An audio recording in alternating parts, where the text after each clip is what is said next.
بسم الله الرحمن الرحيم الحمد لله رب العالمين والصلاة والسلام على سيد الأنبياء والمرسلين اللهم علمنا ما ينفعنا وانفعنا بما تعلمنا وزدنا بفضلك علما وتعليما إنك على كل شيء قدير. So Alhamdulillah Rabbil Alameen, we are honored by this blessing to resume the Mishkat after Ramadan, and we are a third of the way through the book, I believe. It's about 5,000 hadith, so about a third of the way through the book, Alhamdulillah. It says Babu Tamanni al-Mawti تمني تفعل. So تمني is majroor, and because of thiql you can't say there's no shadda there, right? It's not tamanni, so it's tamanni al-mawti wa dhikruhu or wa dhikrihi. So babu dhikrihi or babu tamanni al-mawti wa dhikruhu, right? wa dhikrihi or dhikruhu. This is الفصل الثالث عن أبي هريرة قال رسول الله صلى الله عليه وسلم لا يتمنى أحدكم الموت. Right? So it's not impossible that this is majzoom. Right? It's not impossible that it's majzoom. Why? Because there is a lugha, right? That we can say things like لم يرضى, right? ولم يشتكي. Right? The إثبات الحرف what's it called? We saw it in the Alfiya class. Aban, are you in the Alfiya class?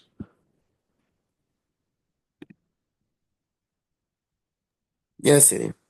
And I believe also Azhar, I think you're in the Alfiya class as well. So in that class we Uh, mentioned it once about the what's called إثبات حرف العلة عند الجزم, right? That when it's majzoom, it's still a lugha to actually keep the harf العلة, right? So it should be لا يتمنى, let none of you long for death. But you can also say لا يتمنى, right? So it's either majzoom or it's marfu', in which case none of you, it's a statement. It's like وإذ أخذنا ميثاقكم لا تسفكون. You are not going to spill each other's blood, right? None of you is going to long for death. Don't do it. You're not going to do it. So when you say لا يتمنى and make it majzoom, then it's possible that you listen, possible that you don't listen. But if you say, you are going to do this, I'm not asking you, I'm telling you, right? It's not a command. It is a statement, right? You are going to come here right now and you're going to apologize. I.e., that's a statement. That's a fact, as opposed to I'm asking you to do it. إما محسنا فلعله أن يزداد خيرا وإما مسيئا فلعله أن يستعتب, right? لعله أن يفعل ما يزيل العتاب, right? He's going to do something that will take away the blame from him. Istatib means to go back on your tracks and do something that would remove the blame from each and every single one of us. وعنه قال رسول الله صلى الله عليه وسلم لا يتمنى أحدكم الموت ولا يدع. Notice here لا يتمنى and then لا يدع. So this looks majzoom and that doesn't. They're probably both majzoom. ولا يدع به من قبل أن يأتيه إنه إذا مات انقطع أمله. There's no more hope. وإنه لا يزيد المؤمن عمره إلا خيرا. وعن أنس قال رسول الله صلى الله عليه وسلم لا يتمنين أحدكم الموت من ضر أصابه فإن كان لابد فاعلا فليقل اللهم أحيني ما كانت الحياة خيرا لي وتوفني إذا كانت الوفاة خيرا لي. So we should never have this situation. Oh, I wish I was dead. I wish anything. So I wish the situation were other than as it is. So Allah, give me the khair in whatever you're doing for me. Right. So this is all. This mentality is all about our i'tiqad, how much we believe that Allah has quwwah. So when you look at a situation and say, this is really, really bad, what you're saying is, there's no way that this situation could result in my happiness. It's not possible, right? So what you're saying is, Wallahu qadirun naw'an ma ala kulli shay, right? Allah's kind of able to do anything. Whereas if you have true iman, you're in the worst possible situation. Everything can result in can result in your immediate and eventual perfect happiness. Right? This is part of our iman. Ridiculously positive. Right? وعن عبادة بن الصامت قال رسول الله صلى الله عليه وسلم من أحب لقاء الله أحب الله لقاءه ومن كره لقاء الله كره الله لقاءه فقالت عائشة أو بعض أزواجه إنا لنكره الموت. Right? So notice the use of the word inna and the lam. Right? So she said, but should we translate it as, but it is true that we all hate death.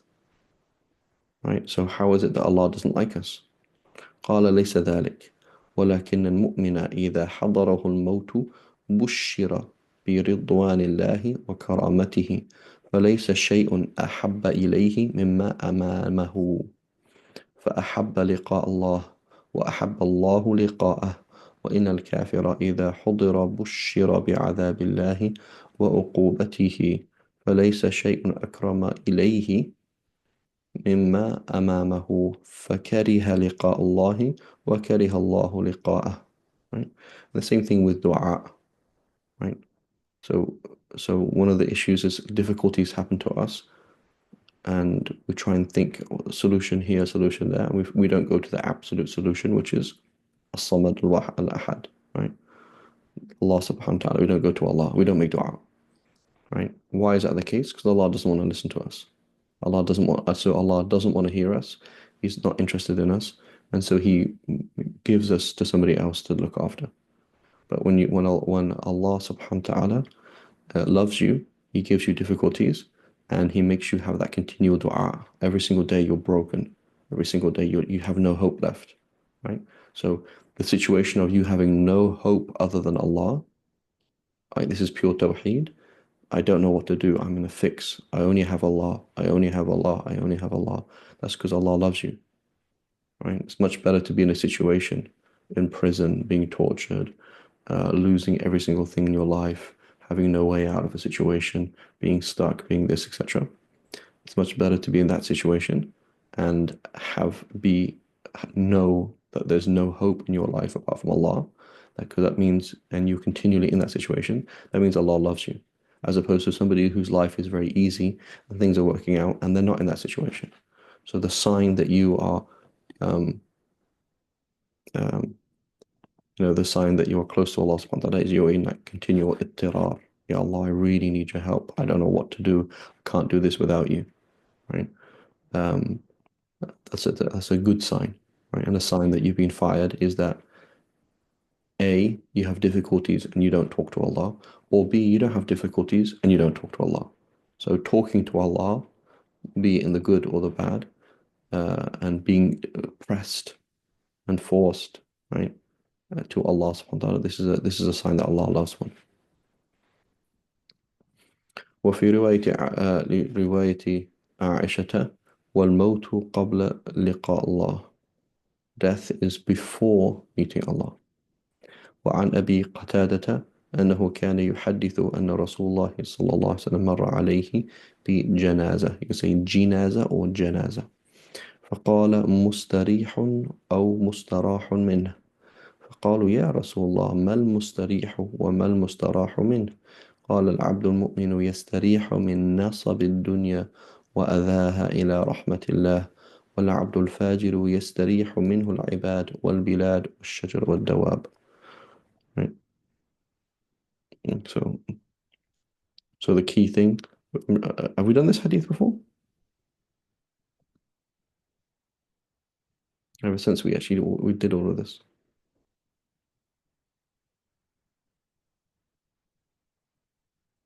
I'm not sure.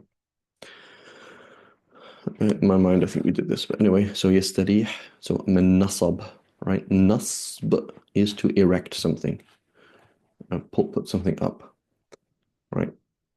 From nasaba yansibu, mansib, which is a station, as opposed to nasaba yansubu,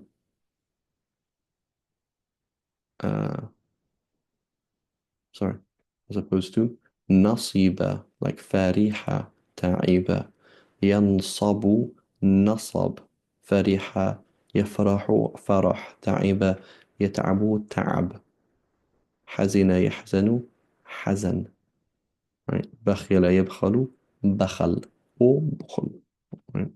But nasab, mean nasab dunya, the toil and hard work of the dunya.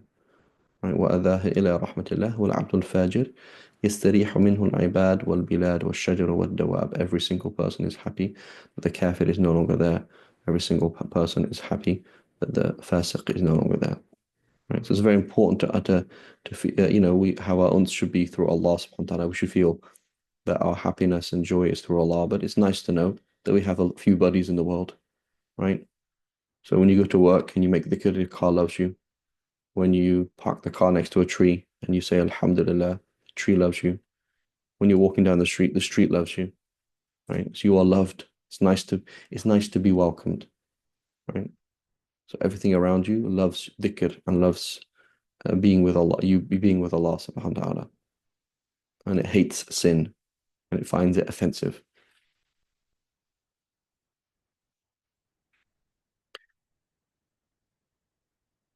وعن عبد الله بن عمر قال أخذ رسول الله صلى الله عليه وسلم بمنكبي أو بمنكبي, so dual or singular, قال كن في الدنيا كأنك غريب أو عابر سبيل, be in this world as if you are a third person. It's a good translation, right? So I'm trying to decide what kind of car to buy. I'm trying to decide how to react to a situation. Step out of your situation, right? Adopt an Islamic standpoint, right? And you be me. So, for example, my son is doing something and I'm very annoyed, personally annoyed, and I'm angry and there's a lot of nafs involved. I say, Aban, step into my situation and advise me because you're a gharib, you're not emotionally connected to the situation. You say, well, Fareed, I would sit down and I wouldn't get so angry and I would tell my son this and tell him that you love him, but that this is unacceptable. This is not how you behave this isn't good, right? So you've become a gharib and suddenly there's a lot of clarity in the situation, right? Aban, you're trying to work out, should I continue my career here in America or should I go here, right? And you're emotionally engaged with it. So your decision is somewhat cloudy. There's a bit of nafs in it. I come into the situation and say, well, it's not my work, not my life, but Islamically, this would be the good thing to do, right? So step out of a situation, right? Today, for example, somebody contacted me. They said, oh, I want to meet this girl for marriage. And he said, I don't want to see her picture before I talk to her a little bit, It's just some few text messages, a few kind of just like conversation through. I don't want to hear her voice. I don't want to see her. Why? So that I stay gharib, as opposed to, oh, I like the way she looks. And now that changes everything. Right? Oh, abiru sabil, someone just passing by. If you were only alive for the next week, what would you do? Right? You live in without being ridiculous, but you live in a life where I'm only here for a short time. What would I do if I was only here for a short time? Right? If what you're doing right now is what you would do if you're only here for a short time, go ahead. But otherwise, you have to question a lot of things. وكان ابن عمر يقول إذا أمسيت فلا تنتظر الصباح وإذا أصبحت فلا تنتظر المساء. Right? Don't assume you're going to be alive at the end of the day. Right? If you're going to miss a sunnah, be happy to die missing that sunnah. Like that is honestly the best thing you could do. Right now, I'm going to do less sunnah prayers. I'm not going to pray my sunnah prayers. I'm not going to do that much Quran today. I'm not going to do this. I'm not going to do that because it's a priority and this is what Allah wants me to do. And I'm happy to die in this state. But if you're not happy to die in that state, then it's not a good state to die in, right? So we should only put down the mushaf when something else is more beloved to Allah. Right? That's what you would do. If you were going to die in 5 minutes, you would put it down. And you would go and do something else because the other thing, such as eating, such as preparing for work, such as going to the bathroom, is more beloved to Allah subhanahu wa ta'ala, and you'd be happy to die on the way to the bathroom. Right? You'd be happy to die on the way to the bathroom. So that's why you leave that which Allah loves for that which Allah loves more, right? As opposed to, oh, it's only sunnah. Oh, I've done enough. That's wrong. You say, I'm gonna die any minute. It's more beloved to Allah for me to drive my car than to pray right now. It's more beloved to Allah, for example, for me to go to sleep as opposed to pray right now. Right? So therefore, I'm gonna go to sleep, and I'd be happy. I would happy to die in my sleep, right? I'd happy. So it's so many people, they look at things like, oh, I wish I could die in sujood. But what if not being sujood is more beloved to Allah, right? So the real thing is, I hope I can die being engaged in the thing that Allah loves the most, whatever it is, taking out the rubbish, um, uh, asking your neighbor, joking with your neighbor about something, right? The last thing you ever did was joking with your neighbor about something, right? If that's the most beloved thing to Allah, that's what you want to do. You want to die in a situation where, yeah, Allah, I was leaving that which you loved for that which you loved the most. That's how we want to die, right? وإذا أصبحت فلا تنتظر المساء. When you enter the morning, don't assume you're going to be alive in the evening. وخذ من صحتك لمرضك. Take advantage of your health for the days when you are sick, right?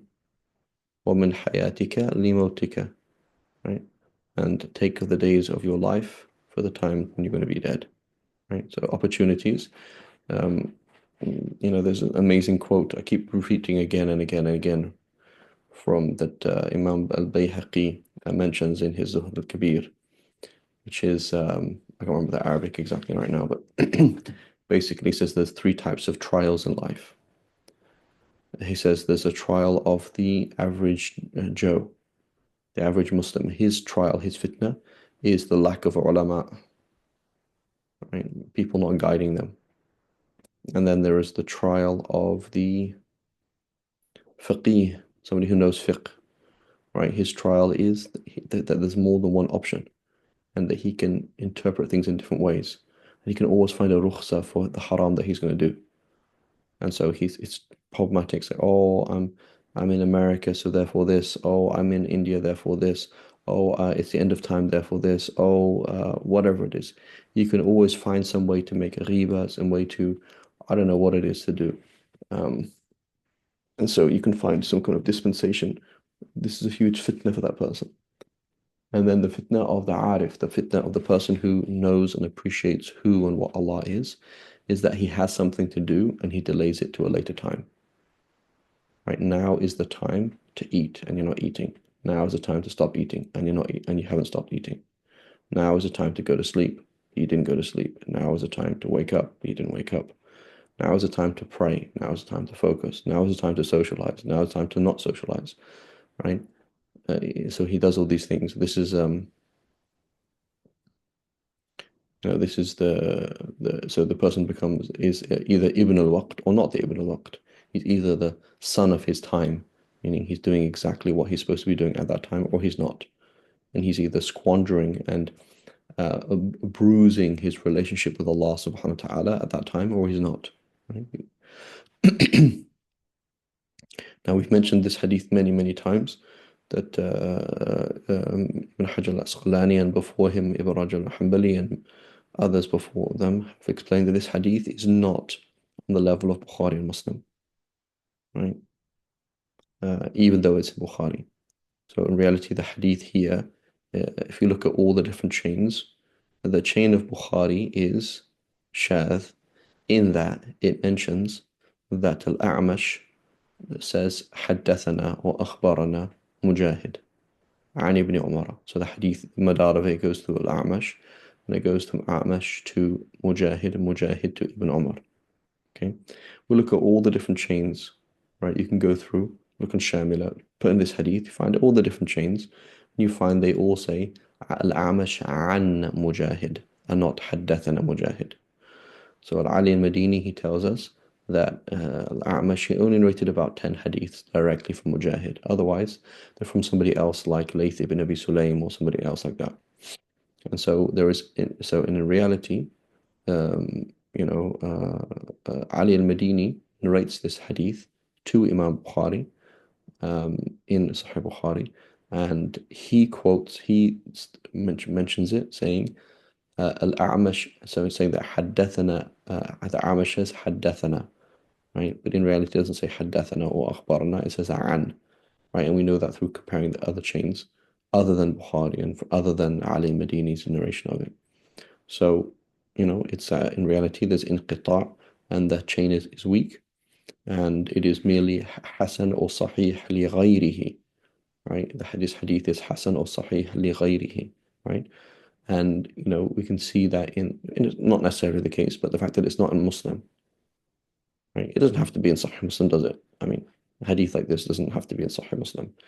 Um, um, but that's an indicator. Whenever you see a hadith that's in Bukhari, not in Muslim, or Muslim not in Bukhari, it's a beginning of an indication that there's something fishy about the hadith, right? Like I believe the hadith on من صام من صام رمضان ثم أتبعه ستة من شوال كان كصيام الدهر. I believe that hadith is not in Bukhari. Similarly, the hadith about eating forgetfully in Ramadan, it's not in Bukhari as far as I know. إنما أطعمه الله وسقاه, right? That hadith, that the food is just from Allah, so you should complete his fast, etc. Right? And that's not in Bukhari as far as I know. So it's not necessarily the case that if it's not in, if one of them doesn't rate what the other rated, that's necessarily a problem, because they're not exhaustive lists, of course, but it's a beginning of an indication.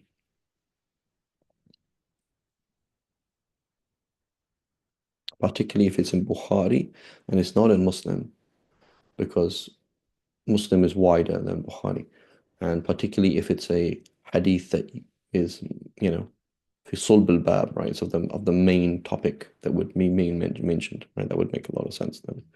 So anyway, so this hadith is حسن لغيره or صحيح لغيره ليس على شرط البخاري. And again, you can see this in Fath al-Bari. I don't know about Ibn Rajab's Fath al-Bari, but Fath al-Bari of Ibn Hajar al-Asqalani, and in the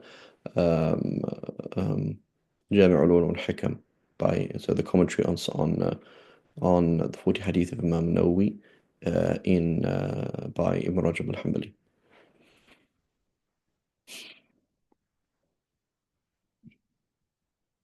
وعن جابر قال سمعت رسول الله صلى الله عليه وسلم قبل موته ب3 أيام يقول لا يموتن أحدكم إلا وهو or وهو, right? You can say وهو or وهو.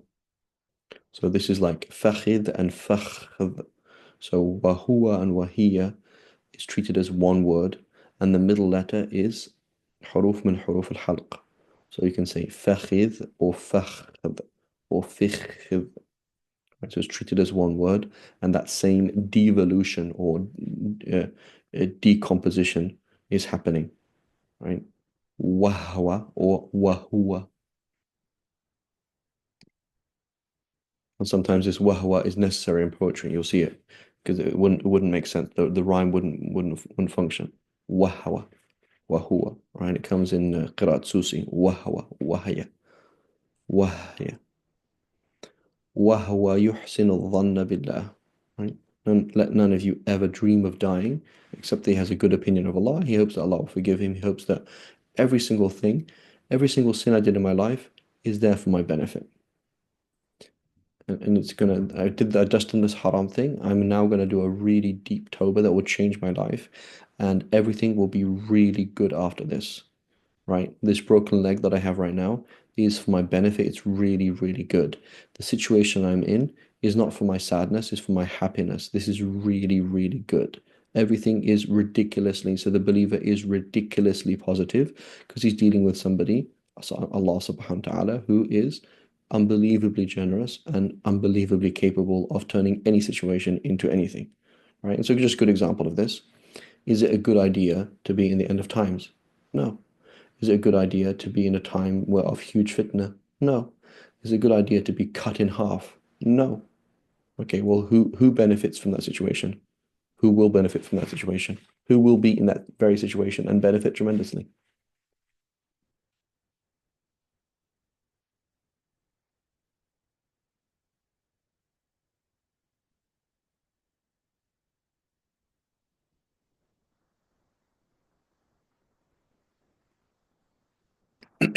Who's going to be in that situation? Think about the end of time. A man who will be cut in half.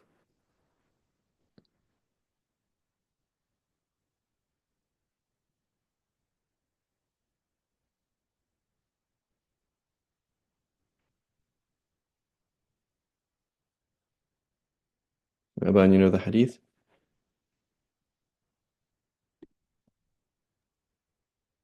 No, Sayyidi. So at the end of time, Of the Dajjal, at the of the time of the Dajjal, Dajjal, yes, time of the Dajjal, from Medina, right? yes. So the man who will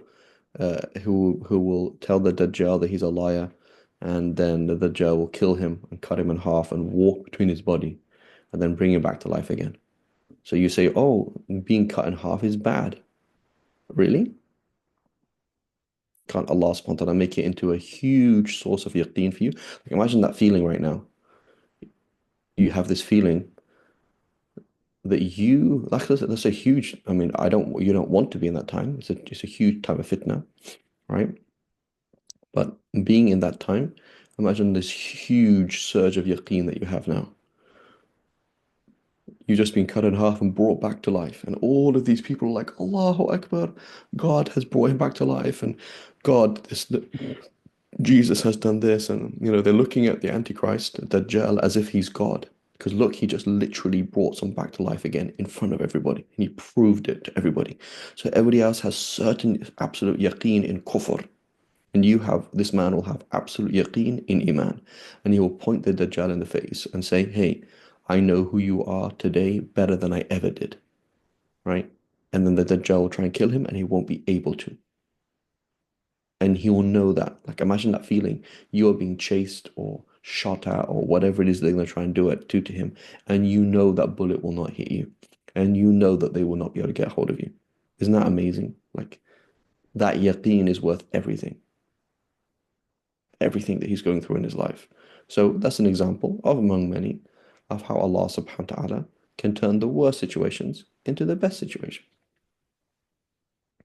So this is all about qudra. Do you believe that Allah has qudra or not? Yes, I do. Okay, so therefore he can take every single situation you have in your life, the problem with your parents, the problem with your family, the problem with your money, the problem with your health, the problem with your mental health, the problem with the this, the problem with the that, your depression, your every single thing, Allah subhanahu wa ta'ala can turn it into the best possible thing immediately, so you benefit from it now and later on. Right? This is how we have to function. Have a very, very good opinion of Allah subhanahu wa ta'ala.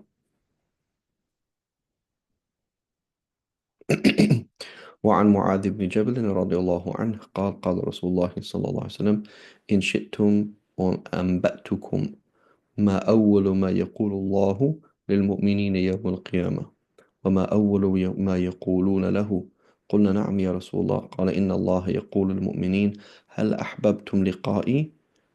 Right, did you look forward to meeting me? Did you love me? Did you hope for this day? فيقولون نعم يا ربنا فيقول لما فيقولون رجونا عفوك ومغفرتك فيقول قد وجبت لكم مغفرتي.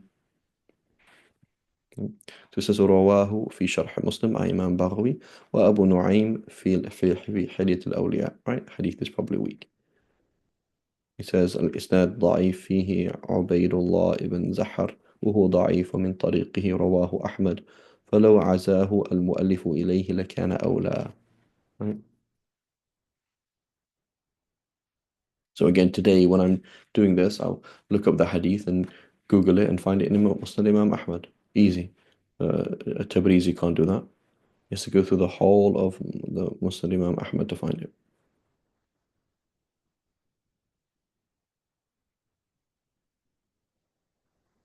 Right, but anyway, if it says Sharh Muslim, Sharh Sunnah and Abu Nu'aym fil Hilya, chances are the hadith is weak. وعن أبي هريرة قال قال رسول الله صلى الله عليه وسلم أكثروا ذكر هاذم اللذات. هاذم. So it says here بالذال أي قاطع وفي نسخة بالدال. Right. So هادم, destroyer. هاذم. What is this word? هاذم. قاطعها. The thing that breaks it, then cuts it off. هاذم.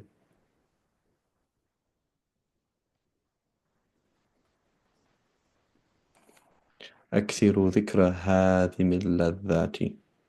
And then البدل is الموتى. يعني الموتى. رواه الترمذي والنسائي وابن ماجه. Right? Keep remembering death.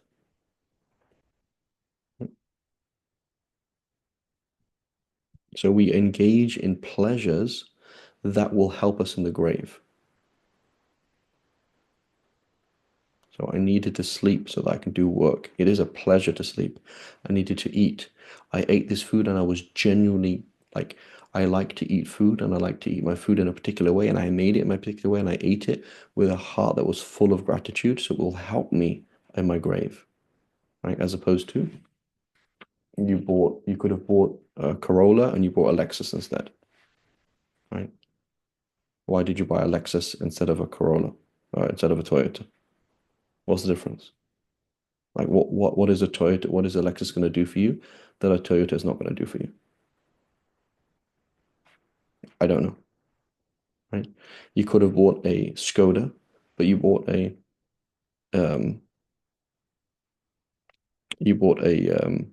BMW, not a BMW, a Volkswagen.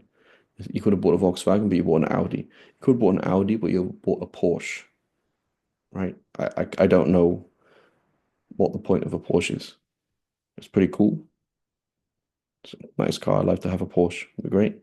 But what can it do for you in the grave that an Audi can't do, or that a Volkswagen can't do? Volkswagen, totally fine car. What's wrong with that? So we take of the dunya what can help us in the akhirah. But when it can't help us in the akhirah, we know that we're stabbing ourselves, right? What can one donut do that two donuts can't? Or other around, what can two donuts do? So you had a donut, right? And it was very nice and you thanked Allah for it. Okay, now you have a second one. Like, what's the difference now? I mean, if they're very tiny donuts, okay, but the second donut, where's the niyyah in it? It's very hard to have a niyyah in the second donut, right? So there's many things in the dunya that we can engage in and enjoy. Like I want to go to sleep and I want to have sleep well, and it's a really nice feeling. I want to have a hot shower, it's a really nice feeling. I want to eat some nice food, it's a nice feeling. There's many nice feelings in the dunya that can help us in the akhirah. But a lot of things are not very useful. So remember, you're going to be dead tomorrow. You're going to be dead now. Would you want to eat two donuts or one donut? May Allah forgive us all.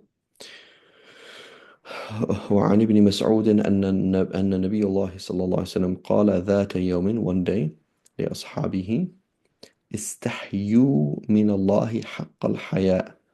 Be ashamed of Allah. Be truly ashamed of Allah. قالوا إنا نستحي من الله يا نبي الله. We are ashamed before Allah, or we have humility before Allah. والحمد لله. قال ليس ذلك ولكن من استحيا من الله حق الحياء فليحفظ الرأس وما وعى. Think about the ideas that come to your head and the ideas that you accept in your head, right? وَلْيَحْفَظِ الْبَطْنَ وَمَا حَوَى, and the stomach, and that which includes what you eat.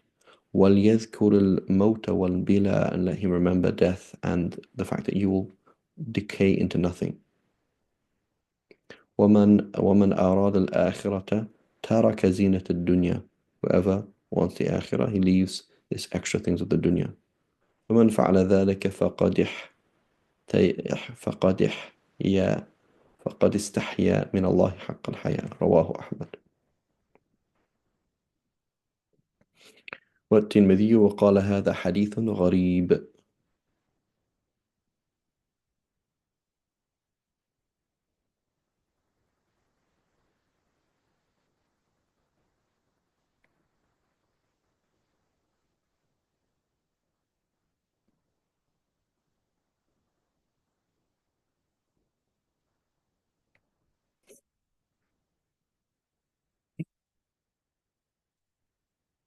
Um,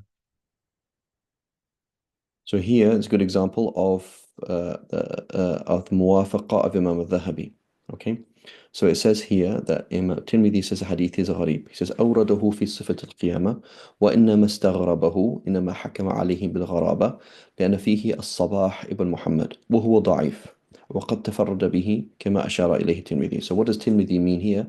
هذا حديث غريب أي فيه تفرد أي تفرد به راو ضعيف. Okay, كما أشار إليه الترمذي ومن طريقه from the same chain رواه الحاكم وصححه ووافقه الذهبي. So here's an inconsistency, an apparent inconsistency in Imam al-Dhahabi. So what does Imam al-Dhahabi do? He takes the Mustadrak al-Hakim, he does his ikhtisar of it, and he says Sahih. Right? Dhahabi says after this hadith, Sahih. But at the same time, Imam al-Dhahabi, in his other book, presumably in Lisan al-Mizan or al-Mughni, right? Maybe you can look it up, Aban, if you have time. So in the Mughni fi al-Du'afa by Imam al-Dhahabi or Lisan al-Mizan by Imam al-Dhahabi, he says concerning Sabah, رفع حديثين هما من قول عبد الله. He has done rafa', he ascribed to the Prophet ﷺ certain hadiths that in reality are one second, my leg's going dead.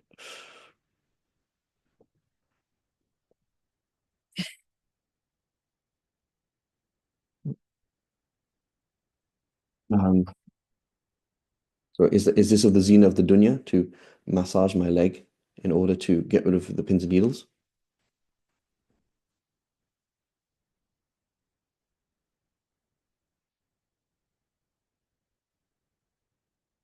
Shall I just ignore it?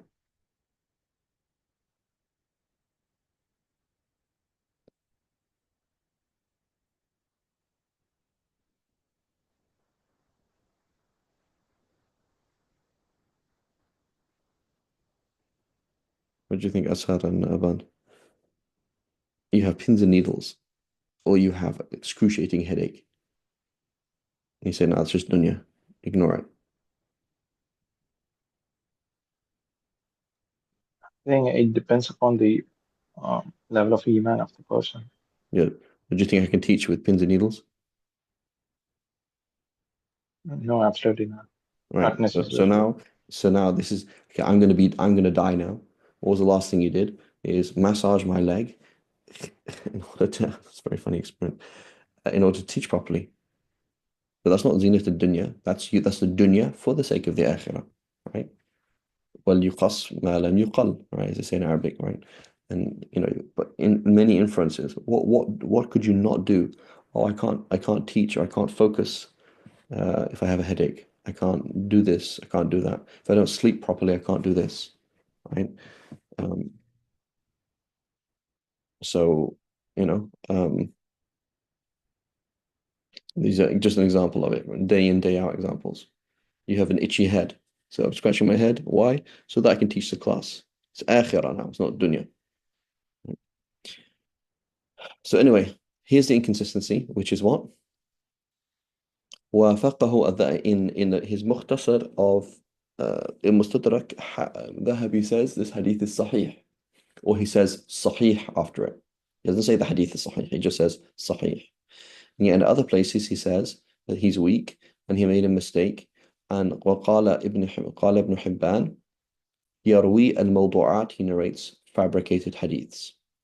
So what's going on here? Where is there actually no inconsistency?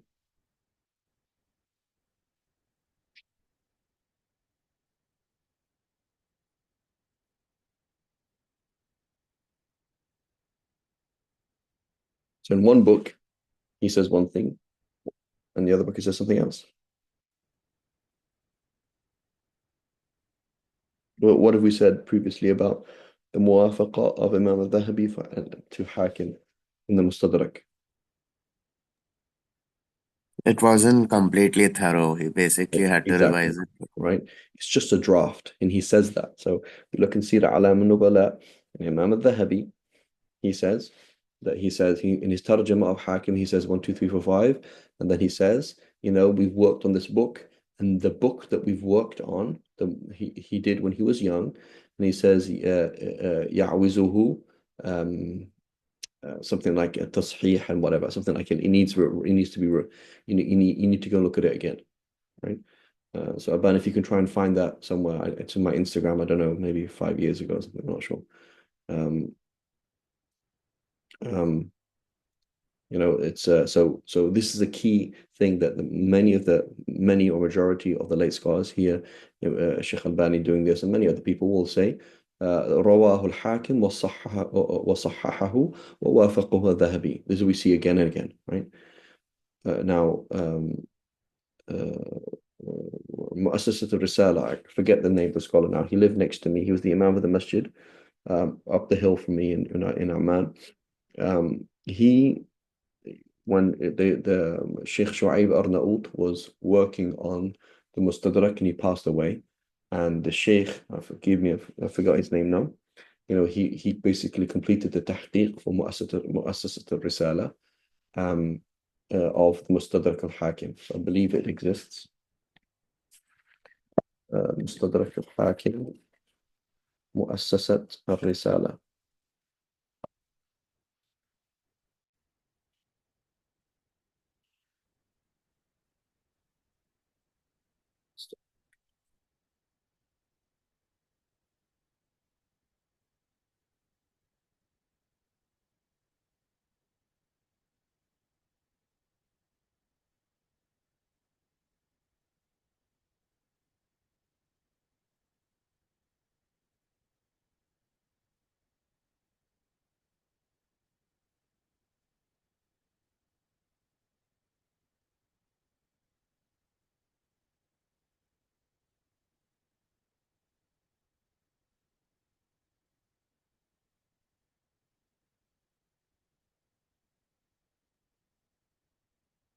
Looking at that,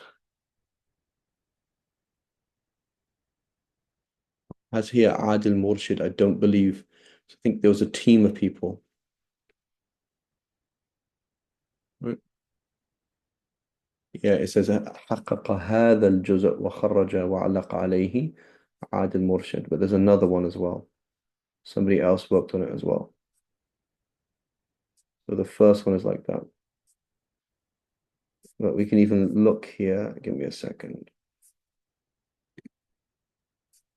So perhaps you can bring it up, Ban, you can bring it up from Sira Alam al-Nubala, what he says in the, so look at Sira Alam al-Nubala, al-Hakim, Hakim, so Abu Abdullah Hakim al-Naysaburi, not sure his full name, and you should see that quote there. I'm trying to see if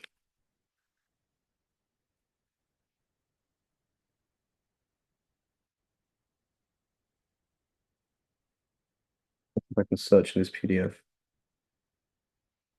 Uh,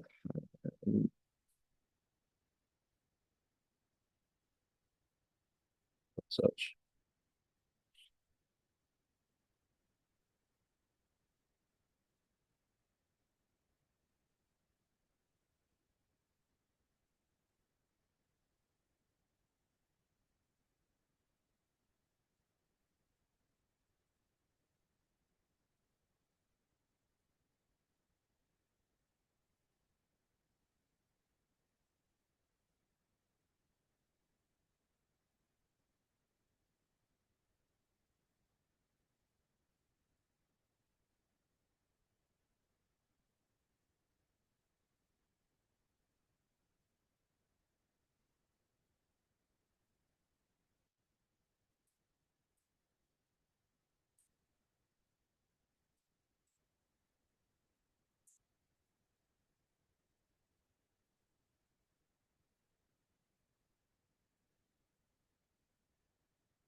I'm trying to find the part, see if he's going to mention this here.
Okay, so this is what you find in Sirah A'lam al-Nubala here.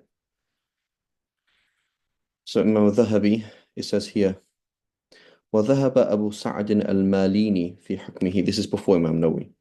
على أحاديث المستدرك إلى أبعد مما ذهب إليه النووي، حيث قال: طالعت كتاب المستدرك على الشيخين الذي صنفه الحاكم من أوله إلى آخره، فلم أرى فيه حديثا على شرطهما. There's not a single hadith that is on the condition of Bukhari Muslim. فرد عليه الذهبي بقوله: هذه مكابرة وغلو. It's not true. وليست رتبة أبي سعد أن يحكم بهذا، بل في المستدرك شيء كثير على شرطهما. There are a number of hadiths in the Mustadrak Hakim that are on the condition of Bukhari Muslim but not in Bukhari Muslim. وشيء كثير على شرط أحدهما، ولعل مجموع ذلك ثلث كتاب. Right, the book is I think 10,000 hadith.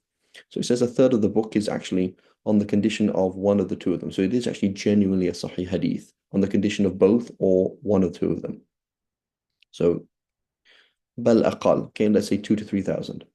فإن في كثير من ذلك أحاديث في الظاهر على شرط أحدهما أو كليهما، وفي الباطن لها علل خفية مؤثرة. In reality, the hadith are معلولة. They look fine but actually معلولة. وقطعة من من الكتاب إسنادها صالح وحسن وجيد. So there's a part which is good, sahih, on the condition of Bukhari Muslim. Other parts that look like it but not the case. Other parts that are hasan. وذلك نحو ربعه. So it's hadiths that are hasan, not on the condition of Bukhari Muslim. وباقي الكتاب. So we have maybe a quarter that's sahih, a quarter that's hasan. Right? So that's a half of the book. وباقي الكتاب مناكير وعجائب. Hadiths that are super weak. وفي غضون ذلك أحاديث نحو المئة.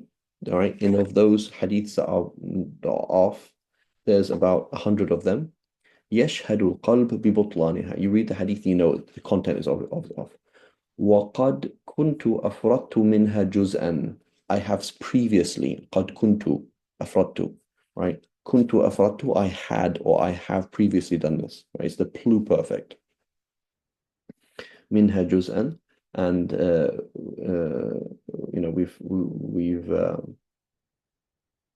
I mentioned I wrote a juz on it, a book on it. وحديث الطائر بالنسبة إليها السماء. This is the hadith الطائر. This is a hadith about to do with Sayyidina Ali and different things. It's totally, the content is totally off, and you know that's a really bad hadith there. وبكل حال فهو كتاب مفيد قد اختصرته يعوز عملا وتحريرا. Notice. Right? So it's a book that needs some research. Right? He says, I've done some work on it. So Imam al-Dhahabi's opinion on it is not the final opinion at all. Right?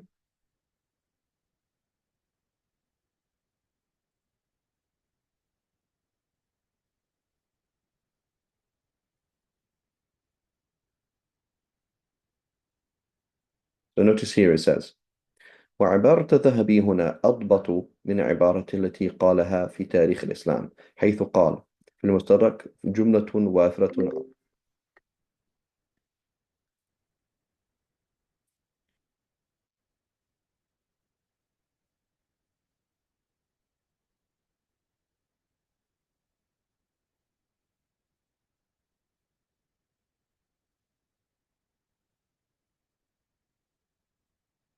One second.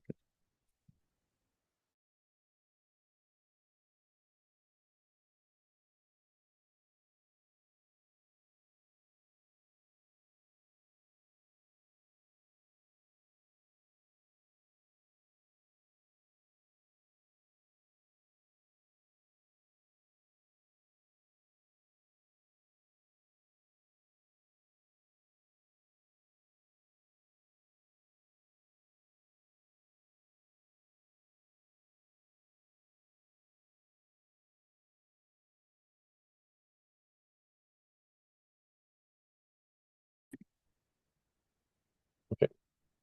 So he says, so he says,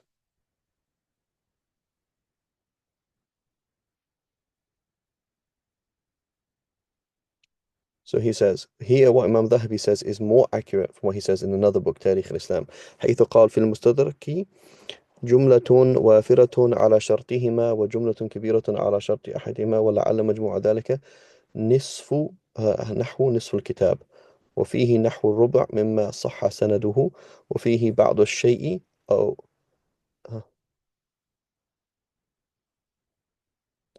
وفيه بعض الشيء أو له إلا something off with the عبارة here وما بقي وهو نحو ربع فهو مناكير وواهيات لا تصح وفي بعض ذلك موضوعات وقد he says وقد أعلمت لما اختصرت هذا الكتاب ونبهت على ذلك لأن كتاب السير من آخر مصنفات okay.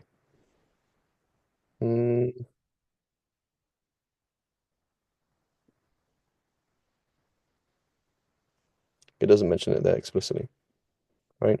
So concept or key point, when Imam al-Dhahabi does an istidrak, he's saying, I pointed out that it's weak. But when he's doing a muwafaqa, that's not necessarily a muwafaqa, because as we said, it needs more research. Needs he said,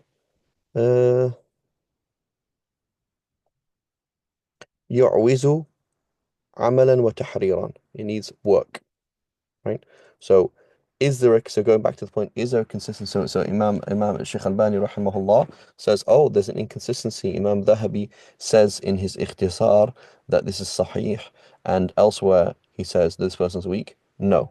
So in reality, if you go through the ahkam that you see Imam Dhahabi again and again and again, in reality that was he's just merely copying the book and just copying the book out, doing an ikhtisar of it and pointing out clear and obvious errors here and there.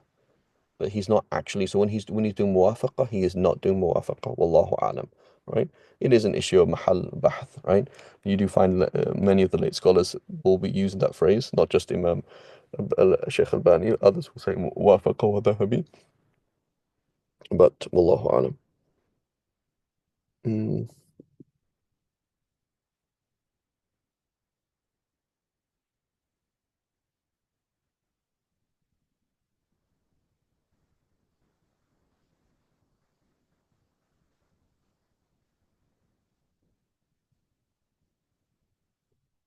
Okay.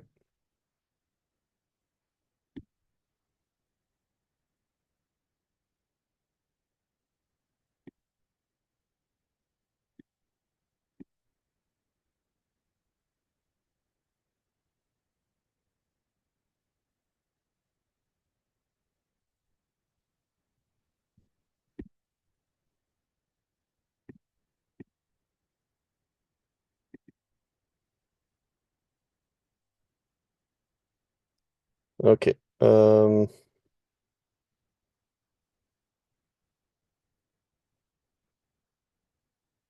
وعن عبد الله بن عمرو قال رسول الله صلى الله عليه وسلم. So generally speaking, we can all agree that just because the hadith is in Hakim, that does not make it Sahih or Hasan, right?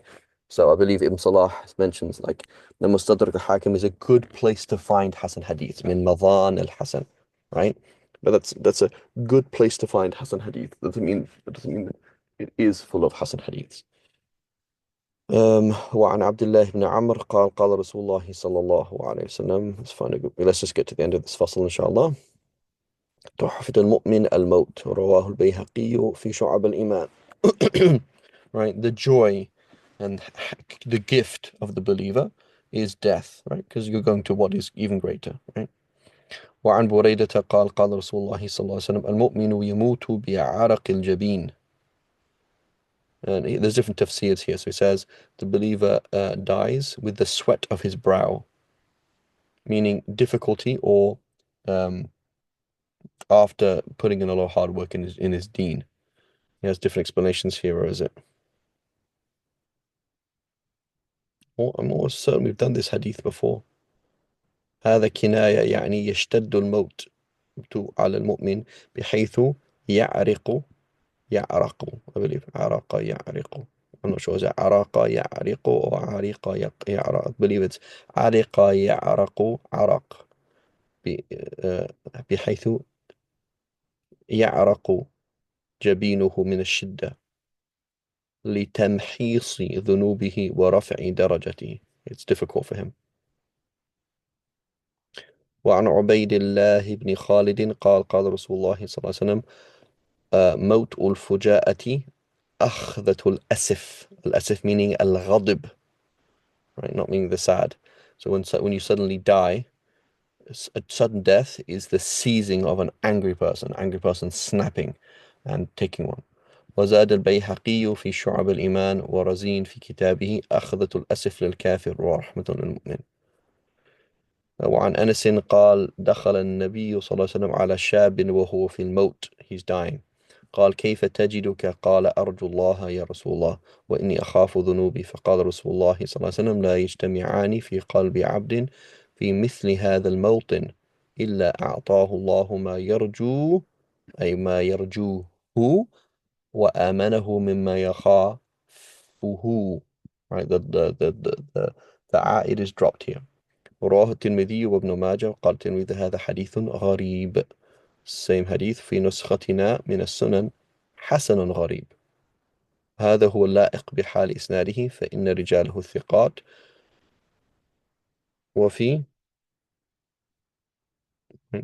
so Imam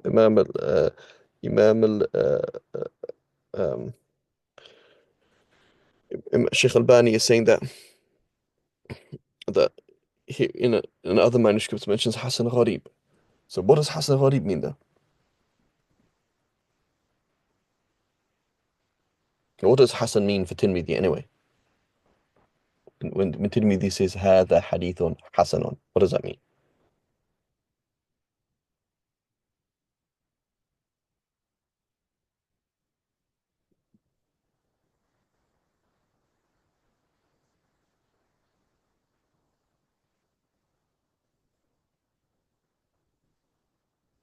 Aban, can you remember?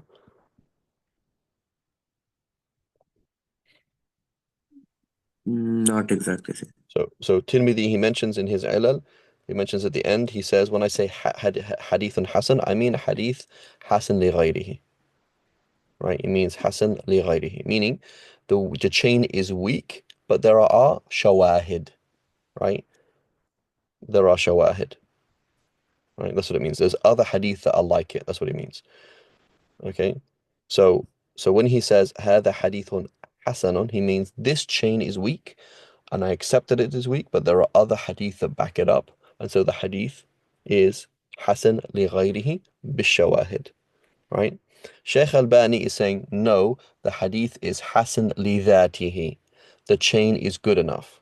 Not a fundamental difference. Okay, not a fundamental difference. Because a hadith that is Hasan, it's very easy for somebody to come along and say the hadith. If a hadith is Hasan لذاته, meaning the chain is good but not that amazing, it's very easy for somebody to come along and say it's Sahih, or for someone come along and say it's Da'if, right? So again, you're in England and you say, oh, I don't like Chinese car, that's weak. Japanese car, that's okay. German car, that's good, right? Indian car? What's that? What's an Indian car? I'm not going to drive an Indian car, am I? Right? So in England, we consider that to be like, that's a crazy car. Why'd you buy an Indian car? All cars are Indian, right? Tata owns everything now, doesn't it? Right? So a Tata car, that sounds a ridiculous car in England. Why would you buy that? But in reality, it's totally fine. So a hadith that's there's things that are, but in India, do you drive Chinese cars? I mean, there are a few brands, but yeah, How do people look at them? not in the best light. Right. But if I said an Indian car, you're totally fine with it. Because Tata owns, I don't know what, they have like, I don't know how many different companies underneath them that it's a totally normal car, easy to fix, reliable. It's a good car. So something that is borderline, it's easy to put in category good and easy to put a category bad and easy to put in somewhere in between. It's not a fundamental difference of agreement. When I come along and say this hadith is just on the edge of weak, and you say the hadith is just on the edge of hasan, right? It's not a fundamental difference. But what's important here is غريب. So the term غريب or the term hasan غريب by Tirmidhi. غريب means this hadith, there is tafarrud in this hadith. This hadith has been only narrated by a certain person. And that is bad because A, the person is weak, right? Or B, this kind of person wouldn't narrate this kind of hadith from this kind of person, right? It's really odd, right? So somebody's quoting from Aban's student that Farid gave a fatwa in the Maliki school. Farid doesn't teach Maliki fiqh to begin with, let alone give fatwa in the Maliki school. That's odd, right? So we're not saying I don't trust Aban's student and I don't trust Aban or I don't trust Farid. The issue is that's just odd. Why would so and so? So there's a gharaba in it, in terms of who's narrating from who, in terms of who you are and that you're weak, or in terms of where you are in the chain, right? Tirmidhi has studied all across the Muslim world, and the only person who knows this hadith is so and so. That's a problem, right? Tafarrada bihi fulan. It's ajib, it's odd that you're the only person to narrate this hadith from so and so. It's now become odd because simply where you are in time, it is just simply unlikely that there should be tafarrud at this period in time, right? If Tirmidhi has heard one hadith only in Balkh from one particular sheikh only in Balkh, that's problematic. Because why would this one sheikh know this hadith in Balkh? Why shouldn't it be also known in somewhere else? In Nisapur, in Isfahan, in here, there, in Maro. It should be known somewhere else. Okay, it's not known in Sham. But why is it just one city knows this hadith? One sheikh in the 3rd century? That's impossible, right? So gharib is it's not gharib, it's a gharib but not a problem if only Abu Hurairah notes a hadith. That's normal because he's reliable and it's likely that he's the only person who knows this hadith. Yesterday I was reading from what was it? I think it was Zuhri. Can't remember now. I think it was Zuhri or somebody else. He said basically I looked at all the different students of Sa'id ibn Musayyib, and basically every single one of them is narrating different hadiths. So they hardly have the same content. Is that a problem? He says no. That is lisa'ati ilmihi. That is because Sa'id ibn Musayyib has so much knowledge that his key students are actually narrating different information from him, not contradictory but different, right? And so that's fine. As opposed to, you're a student of Imam Malik, I'm a student of Imam Malik, he's a student of Imam Malik. Why are you narrating things that nobody else has heard before? Right? That doesn't make any sense. So gharaba is a problem, or tafarrud is a problem, we call it gharib, is a problem because you're in the wrong stage in history, right? Or you're not somebody who would know that unique information from that unique scholar, or you're weak to begin with. Right? So that's what gharib means. Okay?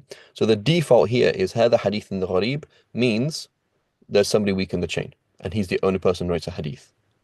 Right? Now, if it says Hasan on gharib, this is something else. Because Hasan means what?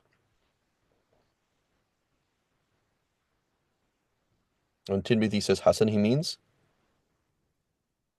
The shawahid to support it. the chain is weak, but there are other supporting hadiths with similar content. Right? Shawahid. Okay? Gharib means the only person who rated it so and so. So some scholars have come along and said there's a conflict. How can you explain, how can a hadith be Hasan and Gharib? In reality, it's not a problem at all. Hasan means the chain is weak, and the right and it's a gharib in that there's only one person who narrates this hadith as it is exactly like this. The content is known through other hadith that are weak or hasan or sahih. So it is hasan لغيره. So saying hasan or hasan gharib, you're saying the same thing. It's not a problem. It's not a conflict. Because the gharaba is in the chain. The gharaba is not in the content. You following me? Yes, sir. That's how to make sense? Yes, yes. Right? So when I'm saying this hadith is hasan, I'm saying here is a student, here is a sheikh that I don't trust. He has made mistakes in the past, so I'm not sure what's going on. However, the content of what he's saying is confirmed by somebody else. So then I say hasan gharib. I'm saying the same thing. I'm saying I'm only hearing this hadith from this one sheikh and he's weak. But it's hasan because there's other evidence. So hasan gharib or hasan is not a conflict. It's not a problem. Right? It's not a problem. So here it says هذا حديث غريب, and another manuscript says هذا حديث حسن. Not a problem in reality. Right? So here Sheikh Albani says هذا هو اللائق بحال إسناده. Right? So Sheikh Albani says, oh, in another manuscript it says Hasan Gharib. Right? And that makes more sense because the hadith is actually Hasan. Fundamentally, whether it's Hasan Gharib or Hasan, there is a difference between Sheikh Albani's opinion and Tirmidhi's opinion. Because Sheikh Albani is saying, I believe this hadith is Hasan, meaning Hasan لذاته. Whereas, i.e., the chain is good enough by itself to prove that it's likely that the Prophet said these words. Whereas when Tirmidhi is saying Hasan, right, unless he's saying Hasan Sahih, something else.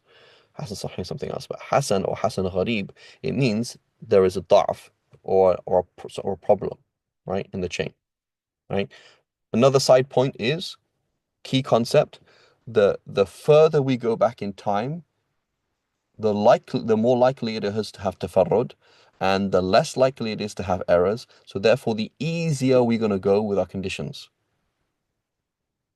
right? Hence, for example, we accept Sahaba even though we don't know if they're really thiqat, because we just assume that they're thiqat in just the way they live life, right? And the early Salaf, the early Tabi'een, the way they narrated hadith was so careful. Even though you don't really have critical, like, quote, this person's a thiqa. He's just Tabi'i Kabir, right?